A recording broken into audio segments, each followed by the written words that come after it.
Today, I want to talk about the hard truth about POD businesses. That is print on demand businesses. If you haven't heard that acronym before, passive income, make money while you sleep. It's easy. These are all the things that we hear when it comes to POD businesses. And today, I want to give it to you straight so that you know if this business is right for you, and more importantly, so that you have the right expectations going into this type of business. Let's dive in and talk about it.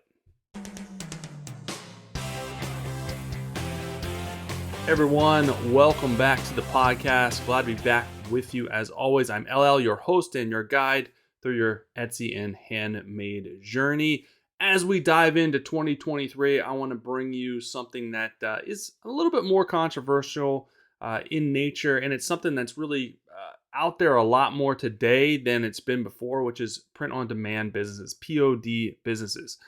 So I thought it's important to really dive into this topic and give you some actual numbers based on my experiences with using a POD provider so that you have the right expectations and you kind of know going into it what to expect, what the numbers are going to be so that you're not kind of shocked or surprised.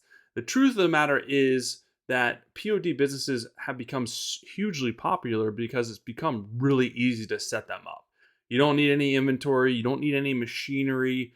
You don't really need anything to get the businesses started.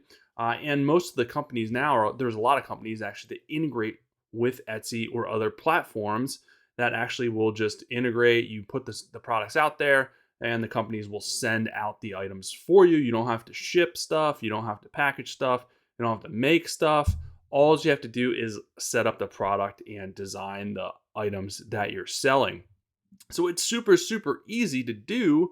So really anyone and their brother can start a POD business. But that doesn't mean just because it's so easy that it is easy to actually get revenue and make a lot of sales with these type of businesses. And mind you, because it is easier, there is a lot more competition now than ever with POD businesses. But I don't want to deter you from starting one.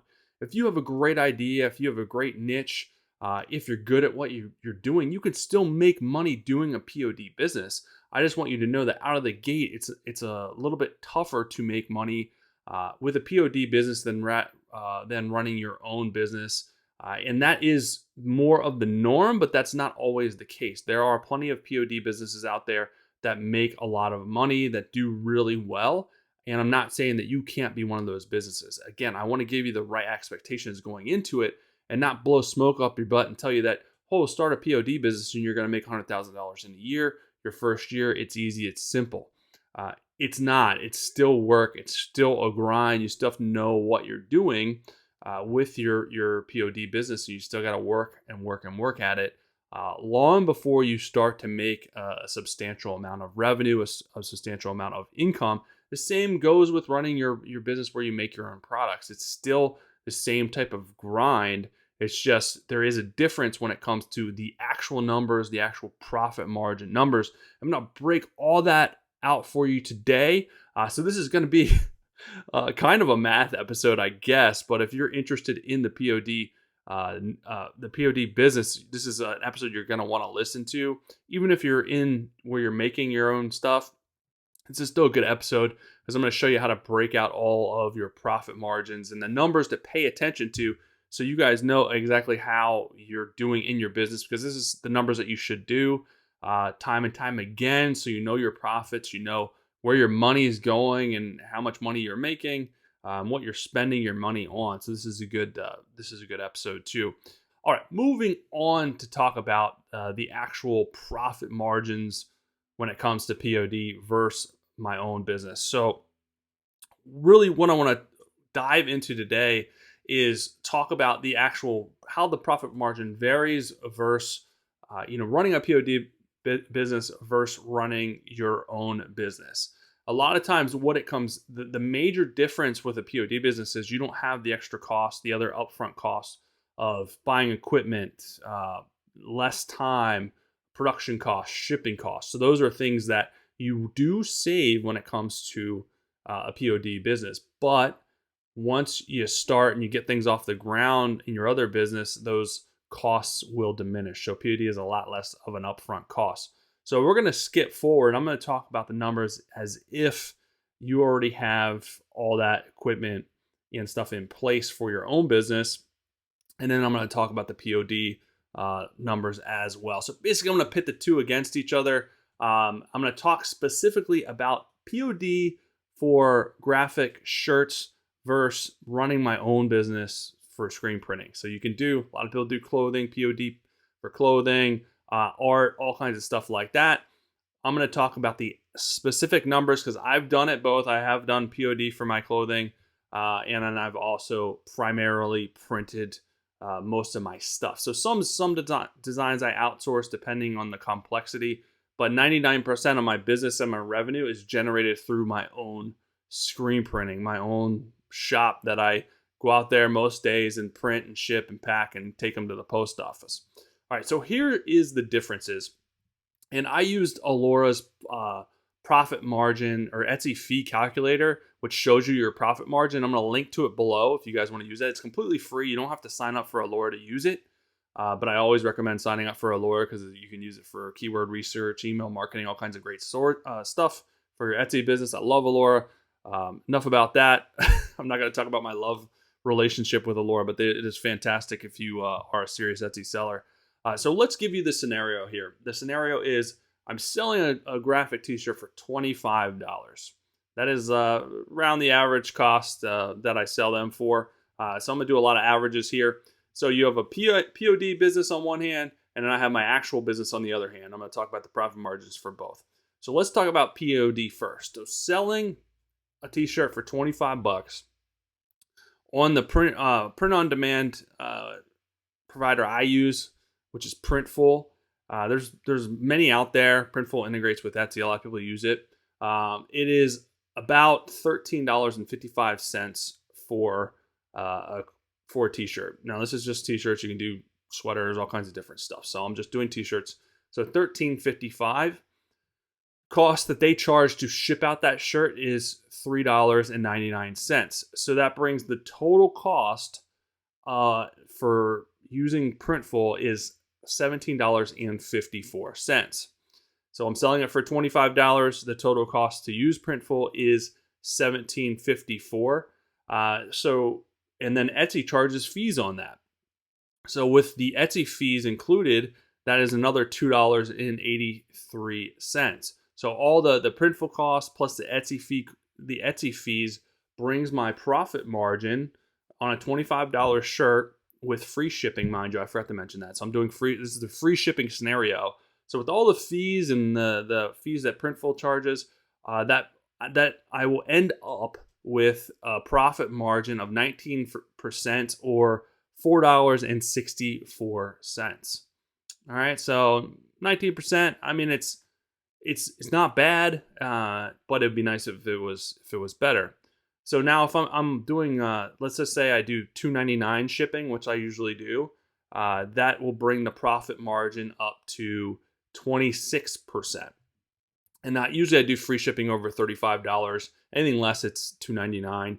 But I do change that. It does vary. So depending on what you're doing with shipping, 19% or 26% profit margin using the POD provider. All right, so let's break down my numbers specifically. So normal shirt cost from my production, from my manufacturer is around $4.66. Production expenses is $1. That includes packing materials, ink, stuff like that. Some of that goes to screens. Mind you, the big expenses are already paid for. I'm not going to go into that. I already told you that is a barrier to entry. So those are the initial fees plus shipping ranges depending on what part of the country, $4.50. So the total costs, and then the fees, the Etsy fees are $2.83. So with all those costs incurred for myself to ship and print a $25 shirt, I'm running at a 48% profit margin or $12.02 profit. Now, if I include the $2.99 shipping that I charge customers, if I'm doing that, that brings the profit margin up to 53%. So you can see how that changes quite drastically. I almost doubled my profit margin by doing my own production. So quite a difference there. Now, I'm going to add in another layer here for you. If you want to figure in your labor costs, which you depending on what you want to do, the money goes back to you anyway, so you can or can't figure in labor costs depending on what you want to do. So figuring in labor costs for myself, if I do like say an average of $30 an hour, I can do about 20 shirts in an hour. That puts labor costs at $1.50 per shirt. So figuring that in, that would bring my profit margin down to 37% or $10.39. Mind you, you may or may not want to figure that in. Either way, that money's going back to you. Depending on which model you're using to pay yourself first, the rest goes back into your business. The amount that you take may vary depending on your needs. You may want to put more or less into your business. So those are the reasons maybe you may or may not want to figure that into your profit margin for yourself. All right, so that's kind of the difference. So right away, you see the quite a big difference when it comes to profit margin using POD versus your own business. But there's pros and cons to both. Less upfront cost, more upfront cost, less time, more time. So you have to figure out what's right for you. But I'm going to add another layer to your onion, layer to the onion, and talk about numbers a little bit more in case your eyes aren't already crossed and your brain hasn't already exploded. So let's talk about offsite ads. So this is not Etsy ads. Etsy ads you control, you set a budget. I don't want to go into that because you can control that, and that will play into your profit margin however you want to play into your profit margin, depending on how your sales are. I'm going to talk about offsite ads where you have a lot less control. As a reminder, offsite ads basically goes off the revenue you've made. These are like where Etsy takes your products and advertises them on Google, Bing, Facebook, wherever they deem fit to advertise them. But how they determine who is available or who can do offsite ads is it goes off revenue you made in the last 365 days. If your shop made less than $2,000 or $10,000, you get a maximum of 15% offsite ads fee, and you have the option to opt in or out of offsite ads. If you've made more than $10,000, your offsite ads fee is 12% maximum, but you don't have the option to opt out. You're automatically opted in. Mind you, as a note, the ad fee is usually never 12 or 15%. It's usually substantially less than that. That is just the maximum they can charge if they make a sale. You don't get charged anything if Etsy does not make that sale. It's only if it makes a sale. In my experience, these have been very, very profitable. They do a really good job of charging you not a whole lot, and your return on investment is very, very high. Again, it may be different for you. I've had very good experiences with this, but we can't control it. It is what it is. I'm going to help break down the numbers with estimating in the maximum offsite ads fee. Keep in mind, this is the worst case scenario because I'm taking the maximum, which is usually never the case. All right, so let's figure in ads with offsite ads for a POD business with kind of the same numbers. So at a 15%, and I'm taking all the fees and all the costs, I've already figured that out, so I'm taking that into account. So at a 15% fee with free shipping, your profit margin would sink to 4% or 89% or 89 cents. Holy smokes. At 15% ad fee with $2.99 shipping, where you're charging $2.99 shipping, your profit margin will go up to 11% or $3.14. Now at, say you make over $10,000, you're at the 12% ads fee maximum. So that would be a 7% profit margin or $1.64. Or let's say you do 12% at $2.99 shipping, that would be 14% or $3.98 in profit. All right, so those are your numbers considering offsite ads. Now my business considering offsite ads at 15%, which I'm not, I'm at the 12%, but let's just do the 15% numbers. At 15% with free shipping, I'd be at a 22% profit margin or $5.44. With charging at 15% ads fee with $2.99 shipping that I'm charging, I would go up to 27% or $7.69. Now, what I'm really at is the 12% mark. So at 12% with free shipping, I'd be at a 25% profit margin or $6.16. Or if I'm charging $2.99 for shipping at the 12% rate, it would be 30% profit margin or $8.53. So this goes to show you how important it is, even if you have a POD business or not, to run these numbers and set your pricing accordingly so that you have some wiggle room for promotion. Sellers often forget that it's necessary to run sales, have coupon codes, run offsite ads, run Etsy ads to help conversion rates, to help make some extra sales throughout the year. You don't have to do these things all the time, but in order to boost your sales, you got to have a marketing plan. You got to be ready to run some type of sales, do some type of promotion other than just normal basic promotions. So if you're running at a 4% profit margin, this doesn't leave a lot of room on the table for promotion. And a small fee increase like Etsy did last year, go from 5 to 6%, could absolutely destroy your business. So you've got to come out of the gate running your numbers and running a higher profit margin than 4%. Granted, you can play with your shipping numbers, how much you charge. You can use this profit calculator to add a couple more dollars to your listings. That may or may not impact sales. Increasing your price is a misconception that it will lower sales. Not always. If you're selling something high quality, it may increase sales. If you're selling something unique, you may be able to increase sales. It really, really depends. It depends on demand. It depends on the market. I actually increased sales over the Christmas time because I was moving. I actually wanted to slow things down, and it ended up not changing anything. People still bought just as much because demand was there. Demand was high. People were paying whatever the prices were that I had set. So it really depends on your business how you want to do that. So let's really wrap things up, and I really want to kind of bring this home and tell you and talk about the differences in the total amount of sales that you have, depending on if you're doing a POD business or your own business. Basically, how much you would have to sell to reach a certain goal. So the goal that I'm going to set forth for you is if you want to make, let's say, bring home net. This is not gross. This is after you take away the fees and stuff like that. You want to make $10,000 on Etsy in 2023, say. Seems like a pretty obtainable goal. So I'm going to break down the numbers for you for my business versus a POD business and show you how much you'd have to sell to bring home $10,000 net. So let's just say for your POD business, taking all the scenarios I mentioned above, and I'm going to average all those profit margins together, that would bring me to an average of 13.5% profit margin on average, depending on those different scenarios and how you want to play with the numbers.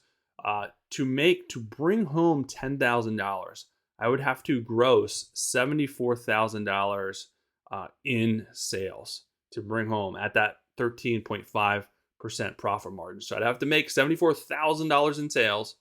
That would be at selling a $25 product. That would be 2,962 sales. So 2,962 shirts I'd have to sell, which I always like to figure it out daily. Having a daily goal, I think, is really, really important with selling with an online business. So that would bring you out to 8 sales a day to reach the $10,000 in take-home pay.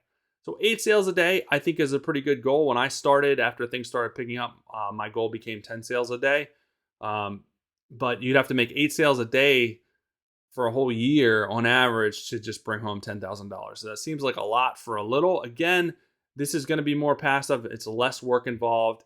It's less cost involved once you get the listings up.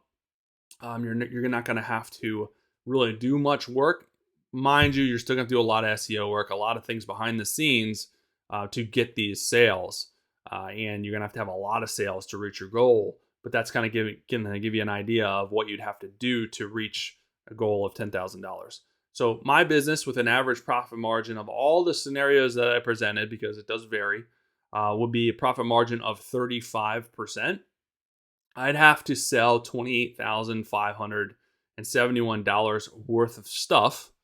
And at $25 an item, basically that would be 1,142 shirts that I'd have to sell, or 3 sales a day to reach $10,000 in take-home pay at the end of the year. So you can see a lot less sales that it would take to reach my revenue goal for the year. But again, this is requiring more packing, more shipping, more work, more time spent on my end. Not to mention, I still have to put in the same SEO work, the same behind the scenes work to actually get those sales. So it varies quite a bit depending on your goals, depending on what you want to do. POD is a bigger lift, but once you get it set up, it can be cheaper, it can save you time, and it can be somewhat passive. You're running your own business, fulfilling your own products is a bigger upfront cost, but you're going to get way more profit a lot faster. So if you don't have as much money, maybe you want to start POD first and transition, use some of those profits to transition to your own production. Or maybe you want to take out a small business loan, or you want to start small. A lot of equipment you can start out, get cheaper, and then upgrade as you progress. Build your business out as you progress, which is what I did. When I started my screen printing business, I got the cheapest screen print press that I could find. I got a couple of screens, and as I would start making sales, I would put some of that money back, and I'd use some of that profit to buy my next screen, buy my next screen, buy my next screen. Next thing you know, I was able to upgrade my screen printing press, have hundreds of screens, and then the cost is severely diminished once you have your business up and going, because you have enough equipment that you're not continuing to spend money on that equipment. So those are the differences. That is why I felt that it was really, really important going into this new year to break out the specific numbers so that you guys know what you're getting into if you decide to go full throttle into a POD business, or you actually want to do your own manufacturing, or you want to outsource your manufacturing somewhat. It just depends. There's a lot of different ways to skin the cat, but you got to know what your profit margin is. You got to know what your expenses are, so you know which way to go depending on your situation, depending on your niche, depending on what your needs are going to be for your business. So hopefully this kind of brings that home, and why it's very important to know the ins and outs of your business. Use that profit margin calculator on Alora to figure this stuff out. So to help you go forward in your business, whether you're starting or you're already going forward, to reanalyze your business. Hopefully that helps you guys out. Hopefully your eyes aren't completely crossed and your head didn't completely explode. I know I went over a lot of numbers there, but it is important to really lay things out to get a really good perspective of how you're going to go forward depending on what the numbers are telling you. But that is it for today's episode. I will be back really soon with another episode for you guys. An amazing